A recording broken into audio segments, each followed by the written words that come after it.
ଆଜି ଆମେ ମାନେ ପଢିବା ମେଟାଲ ଆଉ ନନ୍ ମେଟାଲ ପଦାର୍ଥ ବିଷୟରେ।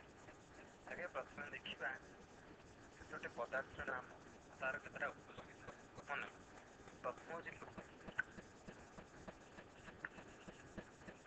ଲୁହା ଏଥିରେ ଆମେ ଦେଖିଥାଉ ଏଥିରେ ଆମେ ବହୁତ ପ୍ରକାର ଘର ପ୍ରଣାଳୀ ଜିନିଷ ତିଆରି ହେଇଥାଏ ଯେମିତିକି ପନିକିରି କଟୁରୀ କୁରାଢ଼ୀ ଏମିତି ହଳ ସମୟରେ ଲଙ୍ଗଳ ମଧ୍ୟ ଏଥିରେ ତିଆରି ହେଇଥାଏ। ଆଉ ଗୋଟେ ହେଲା ତମ୍ବା। ତମ୍ବାରେ କ'ଣ ହେଇଥାଏ ନା ଏଥିରେ ଆମେ ଦେଖିଛେ ଠାକୁର ପୂଜା କରିବା ପାଇଁ ବାସନ ତିଆରି ହେଇଥାଏ। ଆଉ ବିଦ୍ୟୁତ ତାର ଏମିତି ମଧ୍ୟ ତିଆରି ହେଇଥାଏ। ତାପରେ ଆଉ ଗୋଟେ ଦେଖିବା ଆଲୁମିନିୟମ।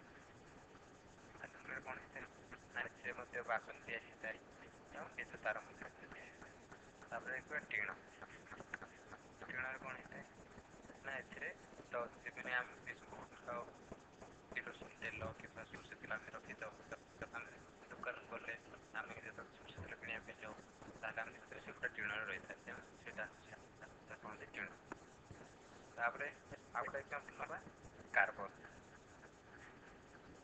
କାର୍ବନ କ'ଣ ହୁଏ ନା ଏଇଟା ଅଙ୍ଗାରକ କୁହନ୍ତି। ଯେମିତିକି ଆମେ ଚୁଲିରେ କାଠ ଜଳିଲା ପରେ ଅଙ୍ଗାର ବାହାରିଥାଏ କିମ୍ବା କୋଇଲାରେ ଧାନ କିମ୍ବା ଚୁଡ଼ା କଳକାରଖାନା ଦେଖିବା ସେଠି କ'ଣ ହେଇଥାଏ ସେଠି ବହୁତ ପ୍ରକାର କୋଇଲା ୟୁଜ୍ କରାଯାଏ। ସଲଫର ବା ଗନ୍ଧକ।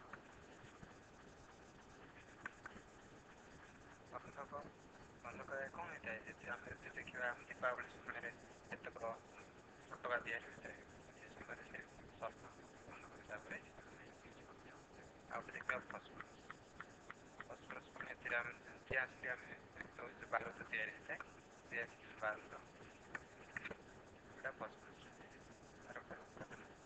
ଫସଫେଟ୍ ସାରର ଉପାଦାନ। ଆୟୋଡିନ କ'ଣ ନା ଆମେ ଖାଉଛେ ଆୟୋଡିନ ଯୁକ୍ତ ଲୁଣ।